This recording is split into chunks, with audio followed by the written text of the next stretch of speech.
अमावस्या की रात अपने घर छुट्टी मनाने के बाद वो अपने गांव से अपने हॉस्टल वापस जा रहा था। अगले दिन से उसके एग्जाम शुरू होने वाले थे और जल्दी पहुंचने के चक्कर में उसने एक शॉर्टकट लेने का सोचा। उस शॉर्टकट का रास्ता जंगल से होकर गुजरता था। कई पक्षियों का कहना था कि जंगल के उस रास्ते पर कई सारी भूतिया चिड़िया की आत्मा देखी गई है, लेकिन कालू को भूतों पर यकीन नहीं था और वो उसी रास्ते पर आगे चलता गया। कालू आगे जा ही रहा था कि उसने अपने पीछे से एक बस आती दिखाई दी। मेन रोड तक पहुंचने के लिए कालू को बस या गाड़ी की जरूरत थी, इसलिए उसने उस बस को हाथ दिखाया और वो बस उसके पास आकर रुक गई। बस में चढ़ने के बाद कालू ने देखा कि बस में बैठे सभी पक्षी उसे देख रहे हैं। उसने बस के आखिर में एक सीट खाली देखी और वहां जाकर बैठ गया। पीछे बैठने के बाद जब उसने आगे देखा तो सारे पैसेंजर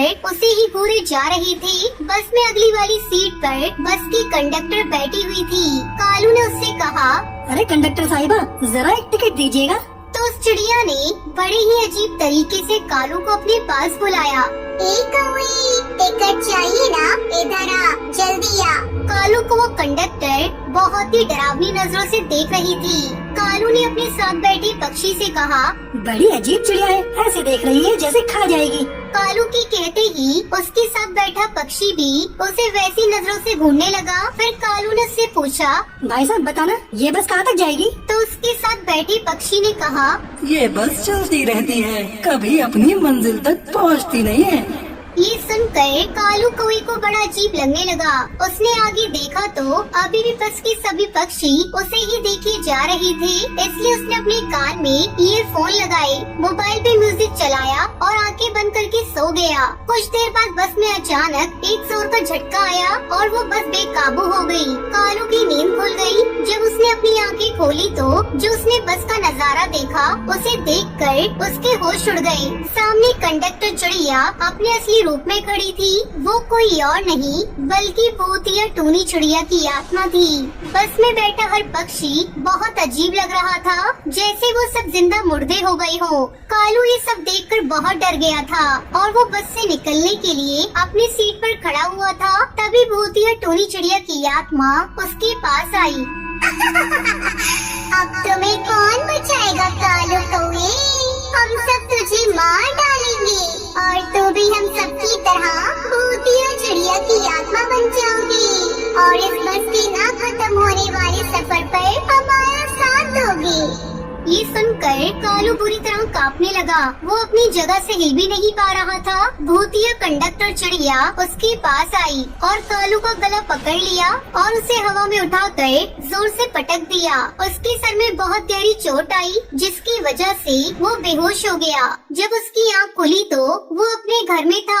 उसका पिता उसके पास ही बैठा था। कालू को होश में आता देख कड़कनाथ सेठ बोला, सुनो, कालू की माँ, कालू को होश आ गया है, जल्दी आओ। तभी कालू अपने पिता से पूछने लगा, वो बस वो चली गई क्या? वो बस चली गई क्या? कौन सी बस? तेरा रोड एक्सीडेंट हुआ था। वो तो शुक्र है कि एक जानने वाले पक्षी ने तुझे देख लिया और हमें फोन कर दिया, वरना पता नहीं क्या होता। पूरे 4 दिन बाद होश आया है तुझे। ये सब सुनकर कालू को बहुत अजीब लगा। उस दिन के बाद से कई अमावस्या की रात ऐसी गुजरी जहाँ कालू की जंगल के रास्ते पर एक बस जा रही थी, जिसमें वही पक्षी बैठे दिखते हैं जो उसे दूर से ही घूरते रहते हैं। सिर्फ कालू ही जानता था कि उस दिन उसके साथ कोई रोड एक्सीडेंट नहीं, बल्कि उसका सामना एक भूतिया चिड़िया की आत्मा की बस से हुआ था।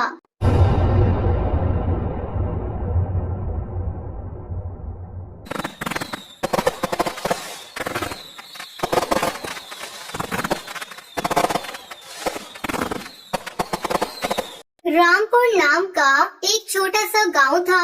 दिवाली की त्योहार पर इस गांव के घरों में मोमबत्ती, दिए और बिजली के रंग बिरंगे बल्ब जगमगा रहे थे। ये क्या? आज तो गांव रंग बिरंगी रोशनियों से जगमगा रहा है। जरा जाकर देखूं तो कहीं आसमान के तारे तो नहीं उतर आए इस गांव में। ये कहते हुए भूतिया टूनी चिड़िया की आत्मा गांव में आ जाती है।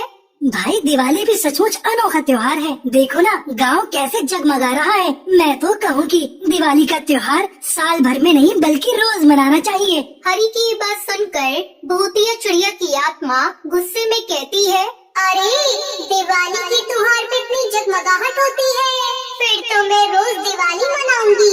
रोज इस गांव के आसमान में रात को जितनी भी तारे चमकते हैं उन सबको चुराऊंगी और अपने घर पर सजाऊंगी, फिर तो मेरे घर रोज दिवाली होगी। उसके बाद भूतिया टोनी चिड़िया की आत्मा पहाड़ी पर बने अपने घर जाती है और वहाँ जाते ही आसमान पर रहने वाले भूतिया टुन्नू चिड़ा की आत्मा को फोन मिलाती है। हेलो भैया।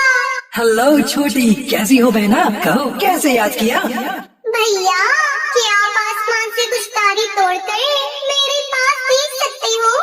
अरे छोटी, ये कौन सी बड़ी बात है? आज ही अपने दोस्त राहु से कहकर तारे भिजवा देता हूँ। पर मुझे तो रामपुर गांव के ऊपर चमकने वाले तारे चाहिए भैया, ताकि मेरे घर रोज रात दिवाली की जगमगाहट रहे और इस गांव में अंधेरा छा जाए। ठीक है छोटी, मैं तुम्हें वही तारे भिजवा देता हूँ। अब तो खुश? हाँ भैया, मैं बहुत खुश हूँ। फिर रामपुर गांव के ऊपर चमकने वाले सारे तारे उसके पास भिजवा देता है और उन सब तारों को अपने घर के ऊपर सजा देती है। अरे देखो, मेरे घर में तो रोज रात दिवाली की जगमगाहट होती है और उधर रामपुर गांव के ऊपर अंधकार छाया है। बेचारा अकेला चांद ही चमक रहा है। इस घटना के बाद रामपुर गांव के पक्षियों का दुर्भाग्य शुरू हो जाता है। गांव में अनहोनी घटनाएं घटने लगती हैं। हमारे गांव के तो ग्रह ही खराब चल रहे हैं भाई। मौत पर मौत हो रही है। दिवाली के 5 दिनों में 5 पक्षी मर चुके हैं। रात आसमान में भी चांद ही दिखाई देता है, सितारे तो गायब हो गए हैं। गांव वालों को परेशान देखकर भूतिया टूनी चिड़िया की आत्मा बहुत खुश होती है। मूर्ख गांव वालों, जितना रोना है रो लो, तुम्हारा कुछ नहीं होने वाला, क्योंकि तुम्हारे भाग्य के सब सितारे तो मैंने चुरा लिए हैं।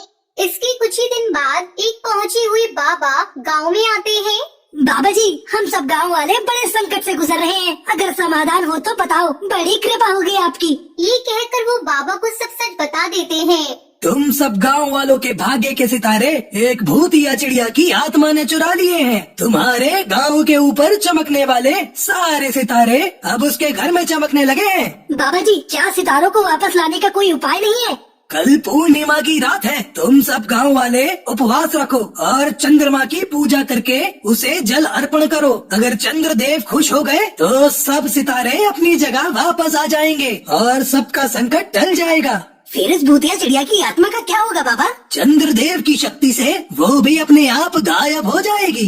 फिर अगले दिन पूर्णिमा को गांव के सभी पक्षी उपवास रखकर चंद्रमा की पूजा अर्चना करते हैं और फिर उन्हें जल अर्पण करते हैं। इस तरह चंद्रमा प्रसन्न हो जाते हैं और गांव वालों के भाग्य के सितारे वापस से गांव में आकर चमकने लगते हैं। साथ ही भूतिया चिड़िया की आत्मा भी हमेशा के लिए गायब हो जाती है।